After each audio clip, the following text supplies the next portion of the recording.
বিচার ফয়সালার আশ্বাস যেহেতু তারা দিয়েছে, এ কারণে আমরা আজকের মানববন্ধন স্থগিত ঘোষণা করলাম। আপনারা জানেন, বিগত বৃহস্পতিবার 2 তারিখ রাত আনুমানিক 10 ঘটিকার সময় আমাদের ইসলামী যুব আন্দোলন বাংলাদেশ নাগেশ্বরী উপজেলা শাখার সাবেক সহসভাপতি এবং সাংগঠনিক সম্পাদকের দায়িত্ব পালন করে আসছিলেন দৈনিক সরেজমিন নিউজের একজন কার্ডধারী প্রতিনিধিও বেরুবরি 1 নং ওয়ার্ডের মিরার ভিটায় একটা রাস্তার কাজ চলমান ছিল।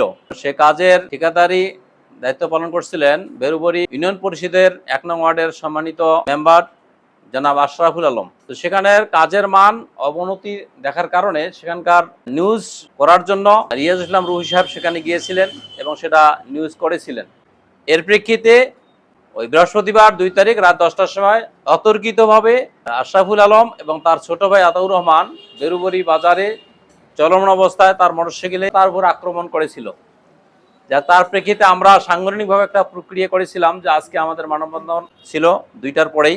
তাৎক্ষণিকভাবে আমাদের মাঝে বিএনপির সম্মানিত উপজেলা আহ্বায়ক জনাব গোলাম রসুল রাজা ভাই এবং সদস্য সচিব সাবেক চেয়ারম্যান মুখলিসুর রহমান, উনি আমাদের ইসলামী আন্দোলন বাংলাদেশ কুড়িগ্রাম 1 আসনের প্রার্থীর মহোদয়ের অফিসে আগমন করেন এবং তেনারা এই বিষয়টা সমাধানের লক্ষ্যে আমাদের কাছে প্রস্তাবনা করেন। তো আমরা আলহামদুলিল্লাহ গুরুত্বপূর্ণ তারা প্রস্তাব দেওয়ার কারণে আমরা তাদের প্রস্তাবে রাজি হয়েছি এবং আমরা সেটা আমাদের প্রতিনিধি এবং তাদের প্রতিনিধি বসে এর দৃষ্টান্তমূলক একটা বিচার ফয়সালা হবে, এ প্রতিশ্রুতিটা তারা আমাদেরকে দিয়েছেন ইনশাআল্লাহ।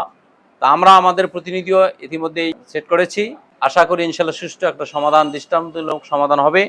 আর এখান থেকে আমরা আগামী দিনে যাতে কোনো এরকম আমাদের ইসলামী আন্দোলন তথা সহযোগী সংগঠন সর্বস্তরের কোনো দায়িত্বশীলের কাছে কেউ যেন আমাদের হস্তক্ষেপ করতে না পারে, অতিরিক্ত কিছু করতে না পারে, আমরা সেই লক্ষ্যে একটা দৃষ্টান্তমূলক ইনশাআল্লাহ এর একটা বিচার ফয়সালা করবো আশা করি।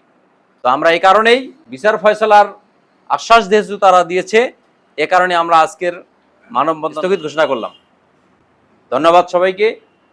আগামী দিনে আমরা ইসলামী আন্দোলন বাংলাদেশ ঊর্ধ্বতন পক্ষ থেকে যে কোনো প্রকার প্রোগ্রাম আসলে আমরা যেন স্বতঃস্ফূর্তভাবে সকলেই সে প্রোগ্রামে অংশগ্রহণ করতে পারি। আল্লাহ তাআলা আমাদের সকলের সে তৌফিক যেন দান করেন।